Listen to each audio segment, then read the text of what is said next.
Bonjour à toutes et à tous et bienvenue dans 101%. Aujourd'hui, dans l'émission, la critique du jeu Pick the Cat. Ensuite, un des 6 sur Dark Earth. Oui, on en avait parlé dans Retro and Magic mardi. Et voilà, c'est la suite. Enfin, la suite, vu que pas vraiment, mais en tout cas, c'est la même licence.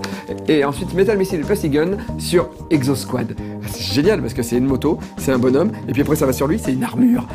Voilà, mais on regarde les news d'abord.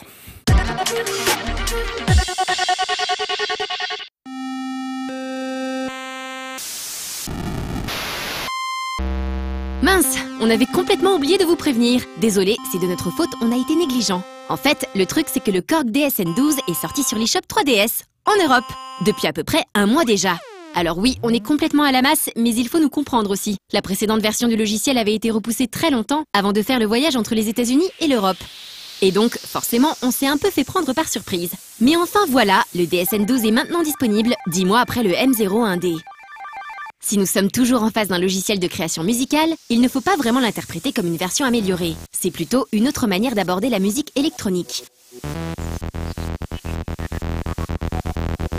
Quand le M01D s'attache à émuler de très célèbres synthétiseurs de Korg et se prêter avant tout à la composition, le DSN12 affiche d'autres ambitions.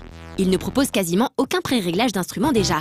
Il faudra générer ses propres sons à l'ancienne, à renfort d'ondes, de potard, de pitch et de patch. Et il se prête mieux au live également, en nous laissant lancer à l'envie les différents patterns précédemment créés. Un peu moins complet en termes de partage et d'exportation de morceaux que son prédécesseur, le DSN12 est également plus difficile d'accès. Malgré la fonction d'appel très gadget qu'est l'oscilloscope en 3D ou le Chaos Pad embarqué toujours très instinctif, le cœur du logiciel reste la création musicale et sonore dans tout ce qu'elle peut avoir de plus poussé et obscur. Il ne s'agit pas tant d'un jeu que d'un outil. Celui-ci ne pourra révéler l'étendue impressionnante de ses possibilités qu'à ceux qui sauront l'apprivoiser. Ça pourra prendre un certain temps aux néophytes, mais ce temps ne sera certainement pas perdu.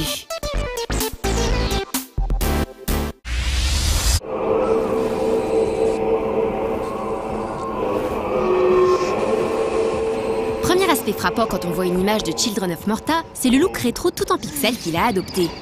Deuxième aspect tout aussi frappant quand on voit bouger Children of Morta, c'est que l'animation est des plus soignées. Qu'est-ce que c'est beau! On avait rarement vu des pixels bouger aussi bien. Le jeu se définit comme un roguelike narratif mélangé à un hack and slash. En d'autres termes, beaucoup d'exploration en perspective pour cette petite famille qui cherche un moyen d'enrayer la décrépitude du mont Morta près duquel elle vit. Mais aussi de manière plus surprenante, des petits moments plus intimes, les disputes, les anniversaires, tout ce qui fait une vie de famille en somme. Mélancolique et décadent, dans un univers entre la tour sombre de Stephen King et Game of Thrones, l'atmosphère qui se dégage de ce trailer donne méchamment envie d'en savoir plus sur ce titre. Malheureusement, il faudra attendre encore un peu, beaucoup en fait. Bon, on ne sait pas trop. Pour en savoir plus sur le nouveau titre développé par le studio Dead Mage.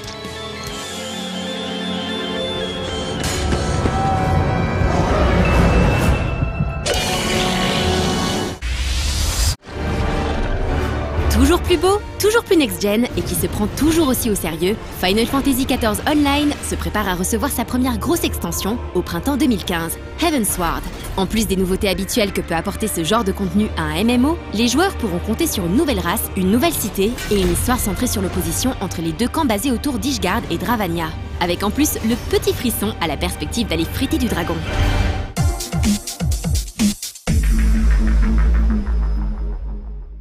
Aujourd'hui dans 101%, j'aimerais parler de Fantasy Life. Fantasy Life, je l'ai depuis une semaine et le scénario est nul, il y a trop de dialogues. D'ailleurs, au bout d'un moment, je vous jure, on ne lit même plus les dialogues, on appuie sur A et on fait autre chose. Le scénario ne sert à rien. Par contre, l'histoire est un peu courte. Bon, d'un autre côté, c'est pas si mal, puisque l'histoire elle est nulle. Mais, alors là, vous dites que je fais une très mauvaise pub à Fantasy Life, effectivement, sauf que ce jeu est fabuleux. Regardez la capture d'écran de ma 3DS. Voilà, oui, j'ai plus de 80 heures de jeu et je l'ai depuis une semaine. On en parle après la critique de Pick the Cat.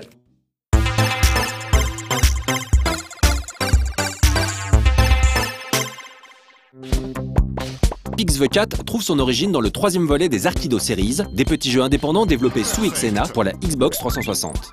Sorti fin 2009, Arkido Series 3, Pixel, co-développé par Arkido et Pasta Games, mettait en scène un chat bleu tout pixelisé qui pouvait pénétrer à l'intérieur des pixels d'un bloc afin de récupérer un trésor. Cette mécanique de jeu très originale était assujettie à un chrono, nécessitant du joueur qu'il explore au plus vite les pixels de ce bloc spécial. Cependant, aussi originale fut-elle, cette idée était sous-exploitée et faisait davantage office d'interlude, un rien gadget. Pix the Cat, concrètement, n'a pas grand-chose à voir avec le jeu de plateforme sorti en 2009, et ça se voit. Il se rapproche davantage d'un mix entre un Snake et Pac-Man CEDX, mais avec une dimension exploration héritée de son ancêtre qui permet de s'enfoncer toujours plus profondément dans des niveaux interconnectés.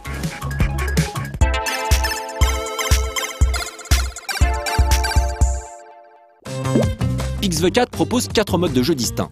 Arcade, le mode principal, à partir duquel on débloquera très rapidement les autres, soit Nostalgia, Laboratoire et Arena. L'un des points forts du jeu tient justement à la variété de ces modes, qui proposent des gameplays distincts faisant de chacun une expérience à part. Arcade donc constitue le gros morceau. Perfect. Ce dernier propose plusieurs options, un premier enchaînement de niveaux faisant office de tuto, un second nommé plat principal plus long et difficile, et enfin le plat du jour qui change quotidiennement.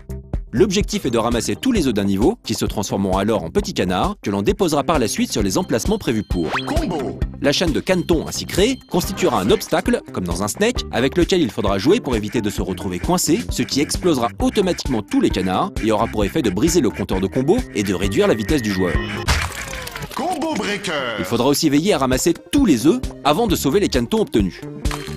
Dans l'idéal, chaque niveau est constitué de 2 phases distinctes. On ramasse tout et puis on dépose. Combo. Si cela s'avère impossible, pour cause de fausses manips, paf, c'est le Combo Breaker. Combo Breaker. Si vous perdez trop de temps le nez contre un mur, repaf, c'est le Combo Breaker. Vous l'aurez compris, l'objectif est de réaliser le plus gros score possible dans le temps imparti. On notera de petites subtilités, comme le fait de pouvoir gagner en vitesse en prenant ses virages à la corde. Perfect. Mais là où ce mode arcade devient vraiment retors, c'est lorsqu'il nous oblige à changer de dimension pour pouvoir réaliser un perfect. Après avoir déposé tous les canetons sur leur support, une porte dimensionnelle, voire plusieurs, s'ouvre dans le niveau pour permettre au joueur de littéralement plonger dans le suivant, situé plus bas. Comme ça en fait. Avec l'image, c'est tout de suite plus clair. Il faudra donc optimiser son parcours afin d'emprunter aussi vite que possible ce passage, sachant que certains niveaux demanderont de revenir en arrière afin d'emprunter une autre porte d'accès, histoire par exemple de gérer la queue leu de canard accrochée à ses basques, celle-ci pouvant prendre des proportions épiques. On peut donc parler d'exploration, le gameplay étant autant affaire de réflexe que d'anticipation. Et trouver le chemin le plus court ne sera pas toujours facile, loin de là. Perfect. Mais si vous assurez, alors c'est le Fever Time assuré. Fever time. Un boost qui s'obtient après avoir atteint les combos x2, x5 et x10. Perfect. Le mode Nostalgia, lui, rend hommage au cartoon des années 20 à la Steamboat Willie. Les niveaux sont en noir et blanc et abusent de filtres divers ajoutant à l'image du grain, des éraflures et autres impuretés pour obtenir le look que vous voyez ici. Dans ce mode, l'objectif change légèrement puisqu'il n'est plus question de déposer les canetons. Le joueur doit donc ramasser le nombre de requis avant que la jauge située en haut de l'écran ne soit remplie et que la chèvre placée au bout de celle-ci ne dévore la fleur. Il sera toujours possible de passer au niveau suivant une fois le temps imparti écoulé, mais il faudra alors renoncer aux bonus associés. Nostalgia propose des niveaux très différents, certains nécessitant de remonter toujours plus haut, de gérer plusieurs chats à la fois ou encore de speeder à travers de tortueux labyrinthes. On notera la présence sporadique de Monsieur Hibou qui permet au joueur de prendre un nouveau départ, la file de caneton étant inversée lorsqu'on le touche. Le mode laboratoire, lui, est encore plus différent et se rapproche davantage d'un puzzle game. Ici, point de chrono, l'idée est de ramasser toutes les cellules d'un niveau avant de les déposer sur leur socle. Contrairement au canard du mode arcade, il est impératif de récupérer toutes les cellules avant de les déposer, sinon c'est le game over. En revanche, on pourra prendre appui sur sa queue afin de prendre des virages autrement impossibles, l'objectif étant de finir le niveau sans dépasser le nombre de mouvements imposés. Si le joueur parvient à finir dans le par, il obtient un bonus, mais il est également possible de passer au niveau suivant en le dépassant. Enfin, le tout dernier mode de jeu proposé par Pix the Cat est Arena. Exclusif à la PS4, ce dernier permet d'affronter jusqu'à 3 autres joueurs en multilocal. Si on peut toujours ramasser des œufs et les accumuler en enfilade derrière soi, ceux-ci serviront désormais de munitions. L'objectif étant de dégommer ses adversaires en dashant sur eux, les œufs pouvant être consommés comme de la nitro ou en les shootant à l'aide des 3 types d'œufs disponibles. Les blancs assomment un joueur adverse, les verts font office de mine de proximité et les violets de roquettes explosives.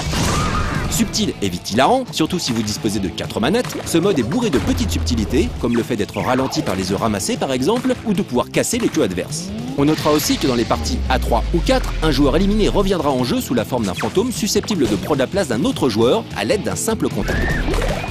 Et mieux vaut éviter de shooter un joueur fantôme.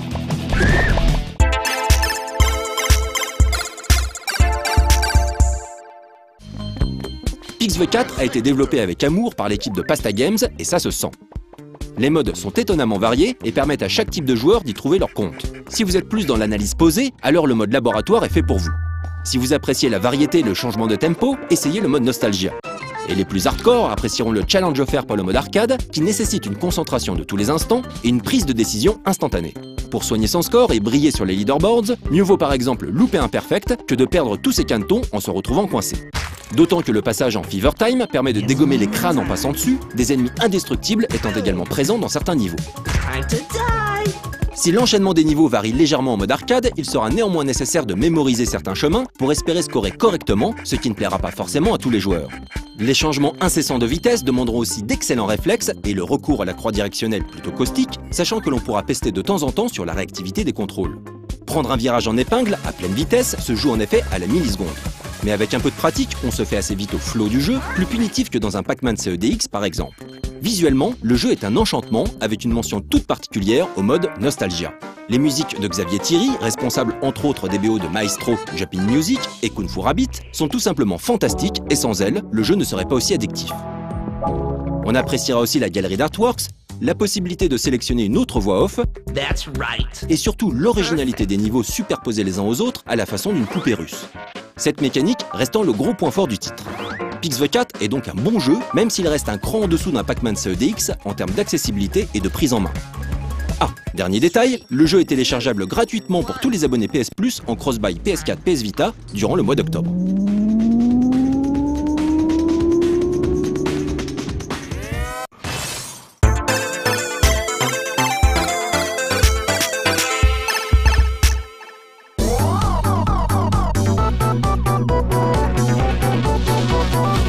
Pourquoi est-ce que je trouve Fantasy Life hallucinant et fabuleux? Bah déjà, c'est le Level 5 qui a fait le jeu, donc c'est les gens qui ont fait Professeur Layton, donc le jeu est super beau, super mignon, parce qu'ensuite l'univers est énorme, c'est géant, c'est-à-dire qu'il y a toute une prairie, on a l'impression un peu d'être dans Zelda, parce que tout l'univers est ouvert, donc on peut se balader, on peut aller au bord de la mer, on peut aller dans les dunes, voilà, on aime se balader dans le jeu, et ensuite, parce que ça ressemble à Animal Crossing, et moi j'adore Animal Crossing, sauf que le but d'un Animal Crossing, au bout d'un moment c'est ce qui me fait décrocher d'Animal Crossing, c'est que à un moment tu dis mais en fait c'est un jeu où je paye des dettes.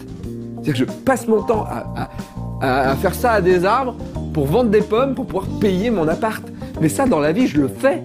Et j'ai pas envie de le faire dans un jeu vidéo. Donc au bout d'un moment, quand je me rends compte de ça, parce qu'à chaque fois j'essaye un nouveau Animal Crossing, à chaque fois je me fais avoir et au bout d'un mois je fais mais je paye des dettes, c'est tout. C'est nul et j'arrête. Et ben là, tu payes pas des dettes.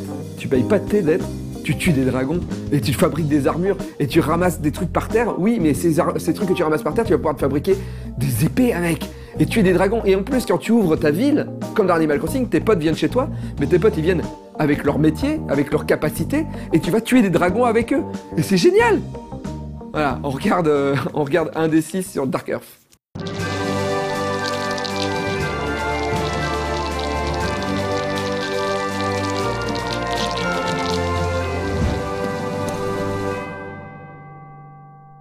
Bonsoir et bienvenue au club des explorateurs de l'imaginaire ludique.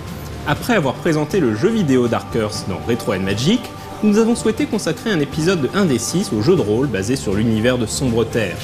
Une fois n'est pas coutume, c'est le jeu vidéo qui a inspiré le jeu de rôle et pas l'inverse. Le monde tel qu'on le connaissait n'existe plus. Le jour de Noël 2054, la civilisation a été balayée par le grand cataclysme. Surgit des tréfonds de l'espace, une pluie de météorites a écorché le sol, agité les plaques tectoniques, réveillé les volcans. Les mers se soulevèrent et s'asséchèrent. Les usines chimiques et les centrales nucléaires s'ouvrirent en deux, répandant leur feu et leur poison. En quelques instants, des nuages de poussière noire se soulevèrent, obscurcissant le ciel et masquant les rayons du soleil. Sur une terre violentée et dévastée descendirent le froid et la mort, tandis que commençait un long hiver. Dans les rares abris, les survivants humains s'adonnèrent à la barbarie et s'entretuèrent. Mais certains ne perdirent pas espoir. Ils quittèrent les abris pour partir explorer l'obscur, la surface de celle que l'on appelait désormais Sombre Terre. Ils y trouvèrent une géographie bouleversée et des créatures mutantes. Ils furent également confrontés à une substance mystérieuse qu'ils surnommèrent Dark Essence, un fluide mutagène capable de corrompre les hommes et de les changer en créatures des ténèbres. Mais ils trouvèrent également la promesse du salut. En certains points bien précis, la lumière du soleil parvenait à percer la couche de nuages noirs, chassant les ténèbres et leurs prédateurs. Sous ces puits de lumière, les humains bâtirent de nouvelles cités, qu'ils nommèrent Stalites. Une nouvelle civilisation vit le jour, sans mauvais jeu de mots. Et les humains vénéraient désormais un nouveau dieu, le dieu soleil, l'implorant de les protéger de l'obscur. Nous sommes désormais 3 siècles après le grand cataclysme, et seuls quelques sages font perdurer le souvenir de l'avant. Le jeu de rôle Dark Earth propose aux joueurs de prendre part à une quête initiatique et mystique à travers Sombre Terre. Partis du Stalite Phénis, ils entreprendront un grand voyage qui les conduira à découvrir petit à petit les secrets de l'obscur, de l'arc-essence et de la dark-essence. Mais avant d'en arriver là, il faut d'abord créer son alter ego, basé sur le système de caste qui caractérise la société des Stalites. Les joueurs pourront donc appartenir à la caste des bâtisseurs, c'est-à-dire les inventeurs et artisans, à celle des fouineurs, qui sont les marchands, récupérateurs ou même voleurs, à celle des nourrisseurs, chasseurs et soigneurs, à celle des prôneurs, cultistes, érudits et missionnaires, à celle des marcheurs, explorateurs, messagers et conteurs, ou enfin à celle des gardiens du feu, les soldats et sentinelles chargés de défendre le Stalite des créatures obscures et des pillards. Les personnages seront caractérisés par des capacités, prestance, hargne, agilité, force, résistance, sens et trempe. Certaines de ces capacités pourront être spécialisées. Ces spécialisations s'appellent des talents. Le personnage possède également un score dans diverses aptitudes, arts martiaux, communication, érudition, technique, survie et relations. À ces capacités, talents et aptitudes viennent s'ajouter 3 ressources, la vie, l'énergie et le vécu. Le système de jeu de Dark Earth est relativement simple. Lorsque le personnage veut entreprendre une action, son joueur lance un nombre de dés égal à son score dans une capacité auquel on ajoute le score d'un talent, ou son score dans une aptitude auquel on ajoute le score d'une compétence. Les dés qui font 1, 2 ou 3 sont des échecs. Les dés qui font 4 ou 5 comptent chacun comme une réussite. Si un dé fait un 6, il compte comme 2 réussites. Pour réussir une action, il faudra, selon la difficulté fixée par le meneur de jeu, de 1 à 7 réussites. Le nombre de réussites nécessaires pourra toutefois augmenter ou baisser en appliquant divers modificateurs extérieurs. Par exemple, si le personnage veut tirer au mousquet et que son mousquet possède une lunette de visée, la difficulté sera diminuée. Par contre, s'il essaie de tirer au milieu d'une tempête de sable, elle va augmenter. De l'univers séduisant et mystérieux du jeu vidéo, l'éditeur Multisim a tiré un excellent jeu de rôle. Mélange de post-apocalyptique, de steampunk et de fantasy, à mi-chemin entre Fallout et Dark Crystal, Sombre Terre est un monde propice à séduire de nombreux joueurs et à stimuler l'imagination du MJ. Construit autour du principe de quête initiatique, le jeu invite à partir à la découverte de Sombre Terre et à faire la lumière sur ses nombreux mystères, qui ne sont révélés que petit à petit au fil des suppléments. D'ailleurs, une deuxième édition du jeu a vu le jour qui se déroule quelques années après l'original et propose une ambiance et des enjeux un peu différents. Impossible de ne pas mentionner également la qualité d'écriture et d'illustration du jeu, sur lequel ont travaillé des pointures comme Fabrice Collin, Mathieu Gabory et Léonidas Vesperini, ainsi que Didier Graffet pour la partie visuelle. Quel dommage que les livrets soient si fragiles, on rêverait d'une nouvelle édition sous forme d'un vrai beau livre. Enfin, pour finir, un remerciement chaleureux à El Mobo, compositeur des musiques du jeu vidéo Dark Earth, qui nous a généreusement permis d'utiliser son travail dans cette émission, y compris un morceau qui ne fut jamais utilisé dans le jeu à l'époque. Cet homme a décidément la classe. Quant à moi, je vous dis à dans 2 semaines, et d'ici là, jouez bien.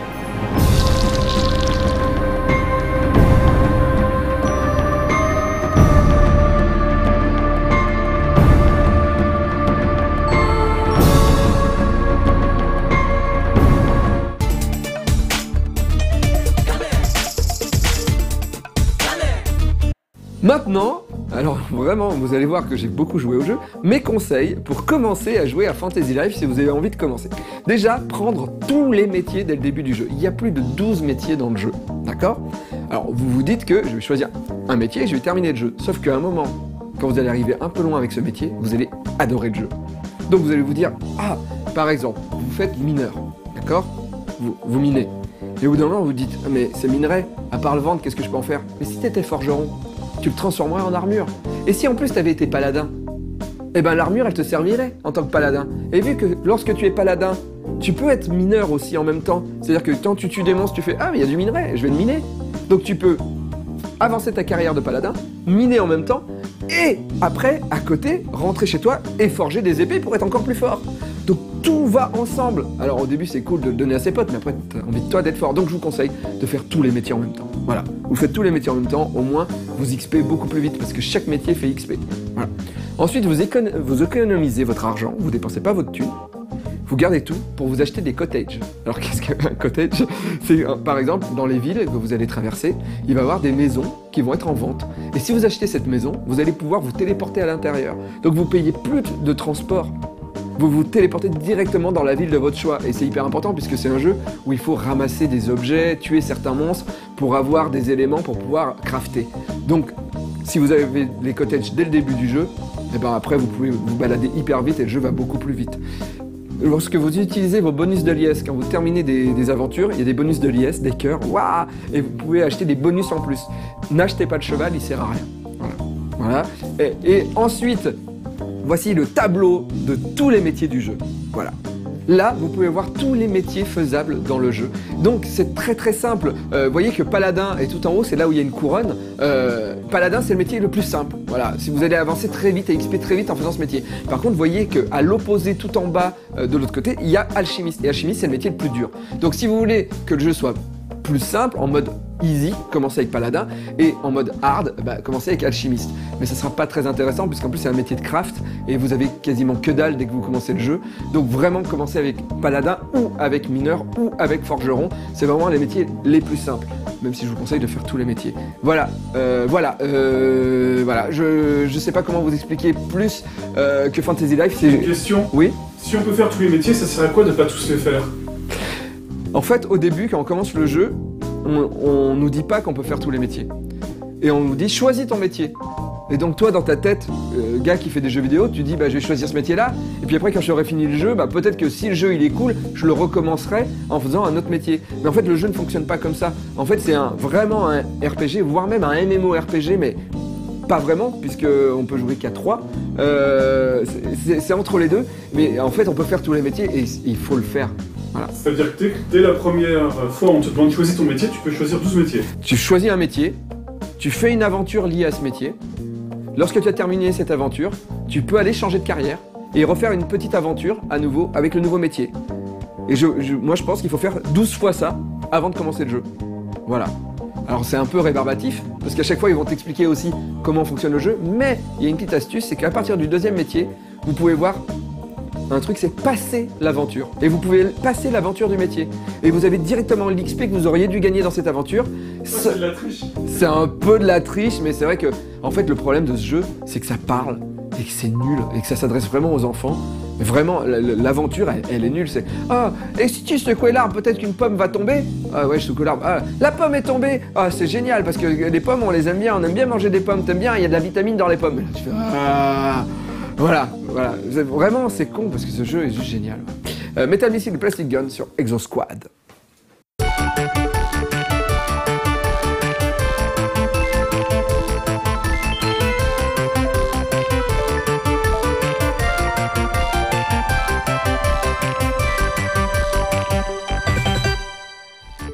Bonjour et bienvenue pour une nouvelle émission de Metal Missile et Plastic Gun. Aujourd'hui, nous allons voir les jouets d'une série peut-être méconnue en France, je ne sais pas, ce serait une bonne surprise qu'on la connaisse. Et si on peut participer justement à sa reconnaissance, eh bien ce sera parfait. Donc la série en question s'appelle Exosquad. Rapidement, je vous situe l'histoire, ce qui se passe évidemment dans le futur.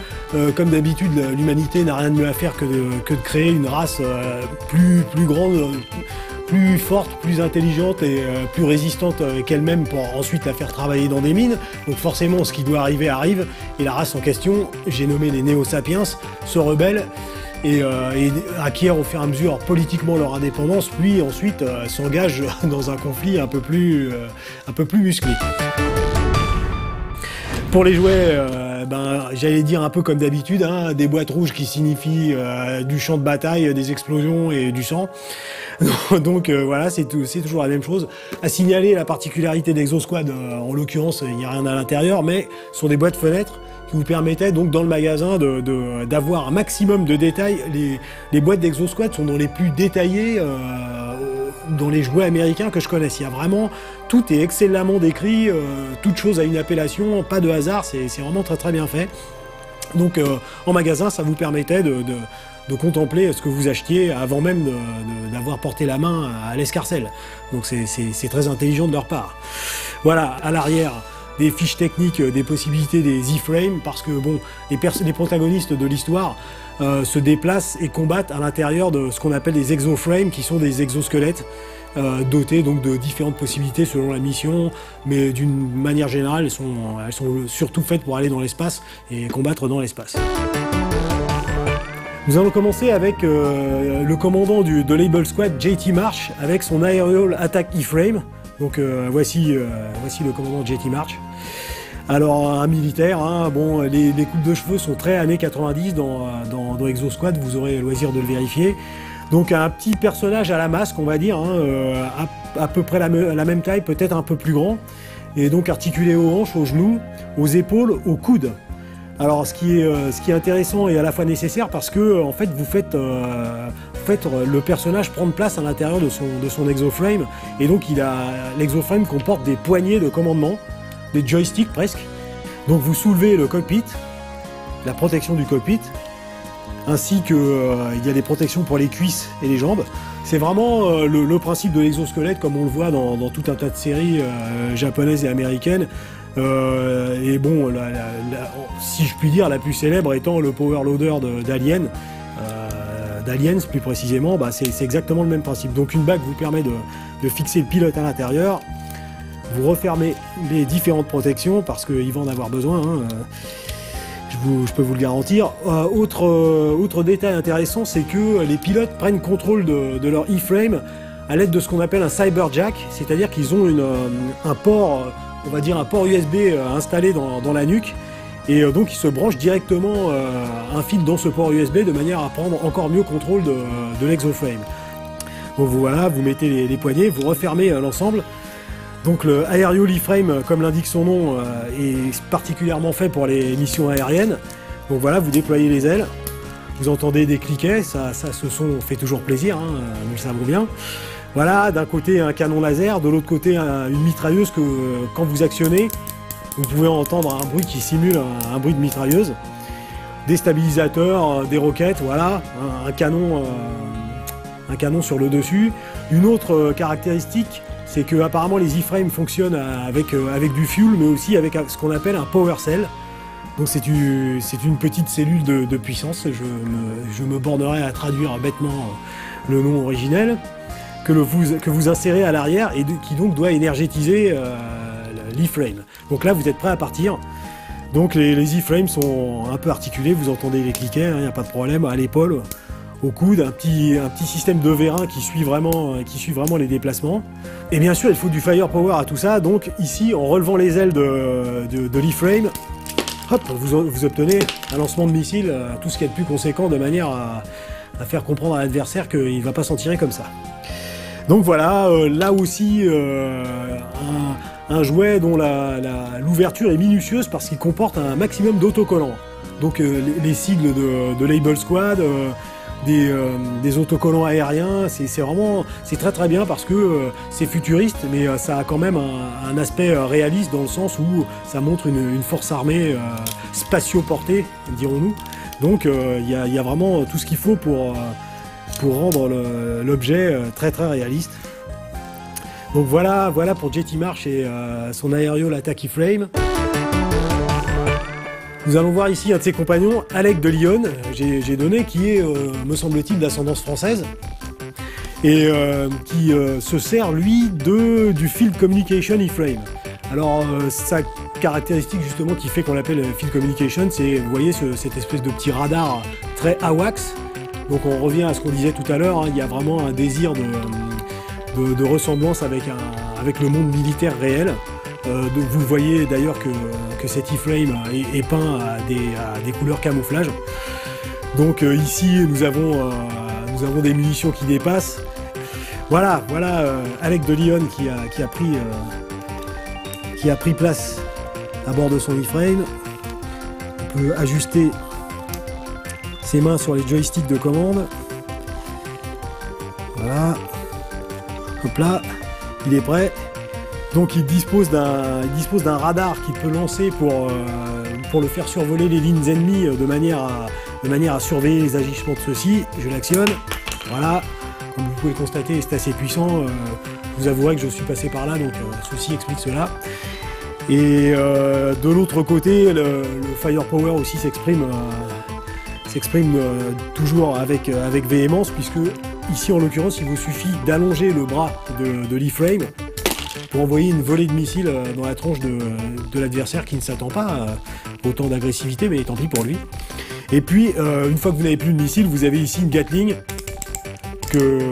dont voilà la simulation de la fureur automatisée. Voilà pour une petite introduction au monde merveilleux d'Exosquad. Renseignez-vous, cherchez si ça vous plaît. Moi je vous le conseille parce que ça c'est vraiment que le début.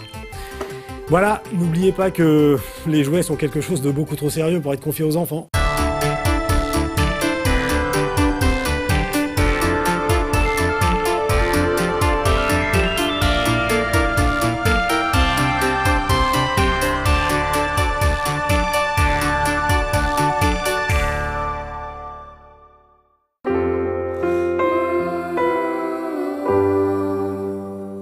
Fantasy Life est 3e au jeu top de septembre, mais il est premier dans mon cœur.